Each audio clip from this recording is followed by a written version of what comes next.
Hello class.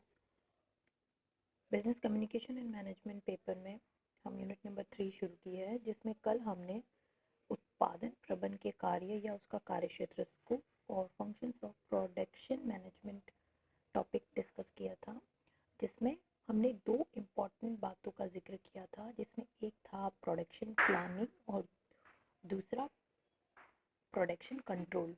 आज हम production planning और कंट्रोल को इंटीग्रेटेडली पढ़ेंगे, जिसमें हम ये जानेंगे कि पीपीसी यानी प्रोडक्शन प्लानिंग एंड कंट्रोल क्या होता है। प्रोडक्शन प्लानिंग एंड कंट्रोल में जहाँ हमने ये पहले पढ़ लिया है कि प्रोडक्शन प्लानिंग में क्या शामिल होता है, जिसमें प्लान यानी कि पूर्व निर्णय लेना किसके संबंध में, भावी निर्णयों के संबंध में। तो जितनी भी एक्टिविटीज प्रोडक्शन हाउसेस में होती हैं उससे रिलेटेड जितने भी भावी निर्णय लिए जाते हैं, निर्धारण किया जाता है निर्णयों को, वो हम प्रोडक्ट प्लानिंग में डालते हैं। और प्रोडक्ट कंट्रोल क्या करेंगे? प्रोडक्ट कंट्रोल एक ऐसा प्रोसेस है जिसमें उत्पादन कार्य को योजनाबद्ध तरीके से संपन्न करने का प्रयास करते हैं कि हमारा जैसा हमने प्लान बनाया है सारी activities process step by step उसी तरीके से संपन्न की जाए, तो वो प्रोडक्ट कंट्रोल में आता है। अब हम इसको इंटीग्रेटेडली पढ़ेंगे कि what is production planning and control. PPC production planning and control is defined as a planning, योजना, डायरेक्शन, निर्देशन देना and coordination of a firm's material and physical facilities. Physical facilities कौन है? मानव मानव और मशीन के संयोजन को के संबंध में निर्णय लेना और प्लानिंग करना पीपीसी के अंतर्गत आता है। Towards the attainment of the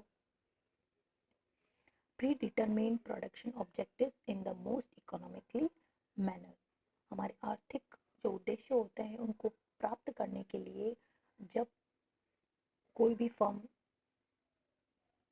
क्रियाशील होती है तो वो पीपीसी यानी कि production planning and control rule को फॉलो करती है, जहां वो मशीन और मानव के अच्छे संयोजन से अपने उद्देश्यों को प्राप्त करती है। नेक्स्ट आता है PPC is a management tool. ये एक प्रबंध का उपकरण है employed in direction of the manufacturing operations and their coordination with other activities of the firm. इसके अंतर्गत कोई भी जो एम्प्लॉयड होता है किसी भी फर्म में, उनको बेहतरीन सुविधाएं देने के लिए, उनकी क्रियाओं को सही तरीके से यूज़ करने के लिए पीपीसी का इस्तेमाल किया जाता है। हमने कल भी ये पढ़ा था कि अगर अच्छे से प्लानिंग या पूर्व योजना या एजेंडा बनाकर कोई फर्म काम नहीं करती है तो वहाँ का जो काम करने वाला वर्ग होता है, जो श्रमिक वर्ग होता है, उनका भी समय नष्ट होता है, उनकी एनर्जी नष्ट होती है और कॉस्ट जो होती है फर्म को ज़्यादा आती है। इसलिए पीपीसी एक ऐसा रूल लाती है जो ना केवल क्वालिटी बढ़ाता है बल्कि टाइम और उसकी प्राइस को भी नियंत्रित करता है।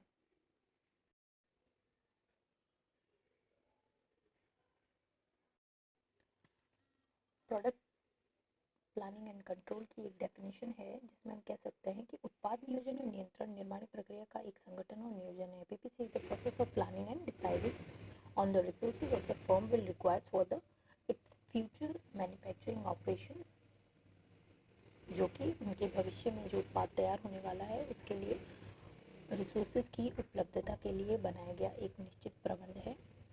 और उससे होता क्या है, इससे कामकाज जो वर्ग होता है अपने कार्य को इस तरह से संगठित करता है जिससे उत्पाद की मात्रा, किस्म, समय और स्थान के संबंध में वांछित परिणाम प्राप्त किए जा सके और न्यूनतम लागत पर time scheduling these resources to produce the desired product on time at least total cost, न्यूनतम लागत पर अपने उत्पाद को सही समय पर बनाने का निर्णय ले सके।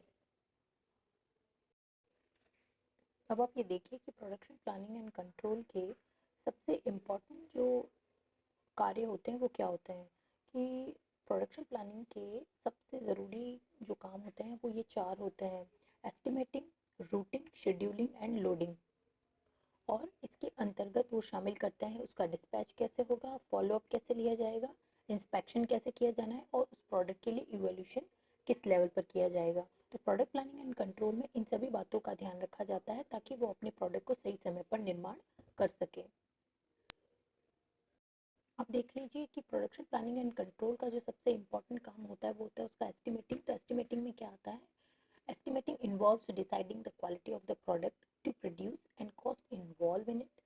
On the basis of sale forecast.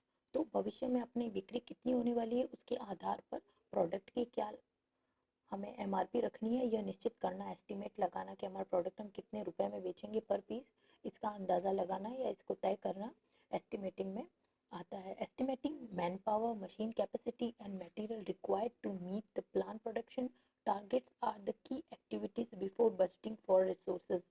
हमें कितना मशीन चाहिए, कितना मैन पावर चाहिए उसको काम को करने के लिए, ये सारी चीज़ें पहले से ही तय कर ली जाती हैं। और जब इन सब लोगों का बंदोबस्त हो जाता है उसके बाद भी उस प्रोडक्ट को बनाया जाता है। तो एस्टिमेट करने में भी मशीन की लागत क्या आएगी, मैन पावर कितना चाहिएगा, उसको किस तरह से चुकाया जाएगा, इन सभी बातों को एस्टिमेटिंग के अंतर्गत प्रोडक्शन जो प्लानर होता है, जो मैनेजर होता है, वो तय करता है। रूटिंग, जिसके बारे में हमने कल भी देखा था कि यह निश्चित करना, निरीक्षण करना समय समय पर उनसे अपना जो काम हो रहा है वो निश्चित उद्देश्यों के आधार पर हो या नहीं हो रहा है या नहीं हो रहा है, इस बात को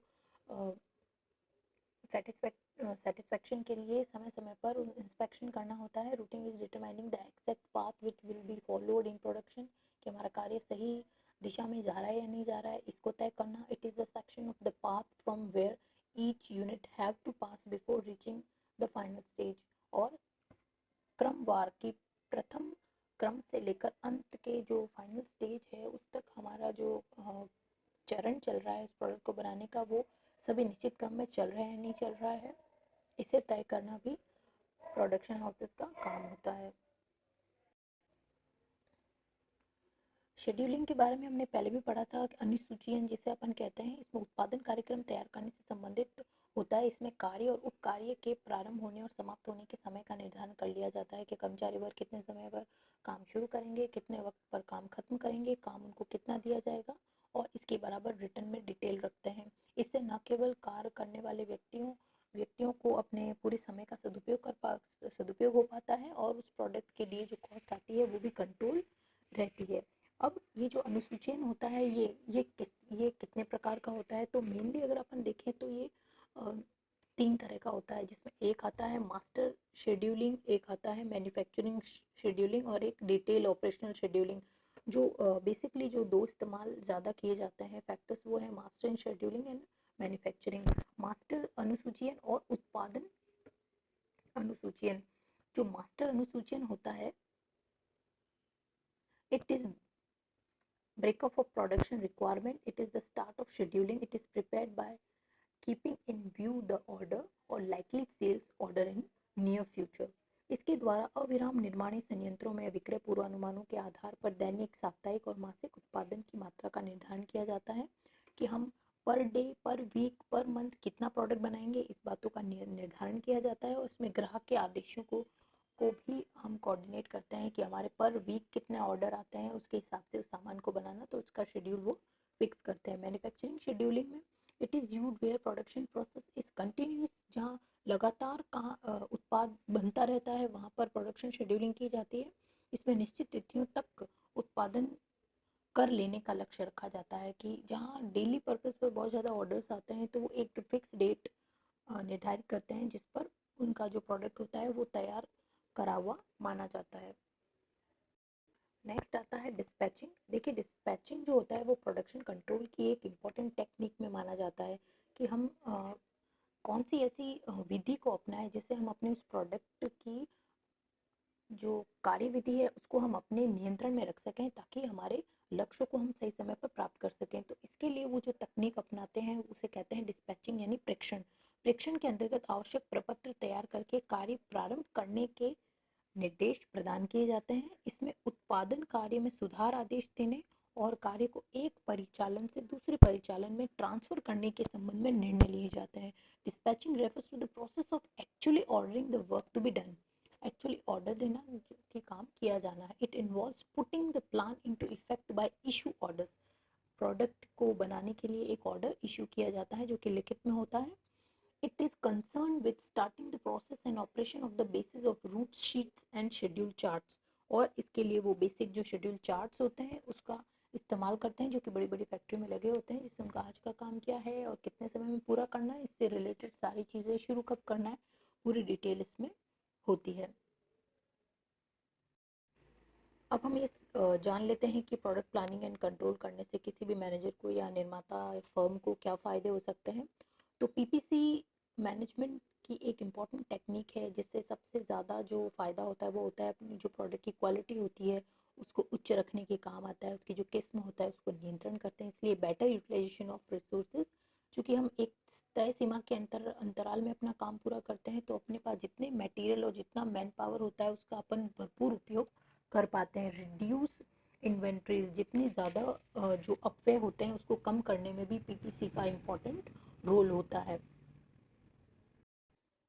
नेक्स्ट जो फ़ायदा होता है वो होता है रिड्यूस मैन्युफैक्चरिंग साइकिल टाइम। कार्य को जो कच्चा माल तैयार माल में बदलता है उसकी जो पूरी समयावधि होती है उसको कम करने के लिए भी पीपीसी बहुत बेहतरीन काम करता है, क्योंकि पीपीसी को फॉलो करने से, शेड्यूलिंग से, डिस्पैचिंग रूल से और प्रोडक्शन कंट्रोल टेक्निक्स को यूज़ करने से प्रोडक्ट को बनाने का जो समय होता है वो न्यूनतम ही आता है। फास्टर डिलीवरी, अब जब टाइम कम लगेगा तो वो प्रोडक्ट ज़्यादा जल्दी से जल्दी तैयार होगा और तैयार होने के बाद आसानी से उसका उपभोग के लिए वो तैयार भी हो जाता है। बेटर कस्टमर सर्विस, हम उसके लिए बेहतर कस्टमर सर्विस आसानी से दे सकते हैं क्योंकि वो बिल्कुल शेड्यूल से और लोगों की आवश्यकताओं को ध्यान में रखते हुए बनता है, तो ज़्यादा अच्छे से लोगों को सेवा देने के लिए वो चीज़ हमें तैयार होता है क्योंकि वो ग्राहक के आदेश की पूर्ति कर रहा होता है। Low production cost and lower capital investment, न्यूनतम लागत पर अधिकतम उत्पादन का जो लाभ होता है वो पीपीसी के इम्प्लीमेंटेशन से होता है और वो अपने इस लक्ष्य को भी प्राप्त कर पाता है। हायर कस्टमर सेटिस्फेक्शन, अपने जो उपभोक्ता वर्ग होते हैं उनकी संतुष्टि, उच्च संतुष्टि के स्तर को प्राप्त कर पाता है। Minimize the break down of machine, machine के ख़राब हो जाने, क्योंकि ज़्यादा देर तक इस्तेमाल करने से मशीनों की क्वालिटी पे भी फ़र्क आता है, इसलिए कम समय में उत्पाद तैयार होगा तो उनकी जो मशीन होगी उनका ब्रेक डाउन होना या उनका जो कार्य की क्वालिटी में जो गिरावट आती है उसको भी कंट्रोल करने में पीपीसी इम्पोर्टेंट रोल प्ले करता है।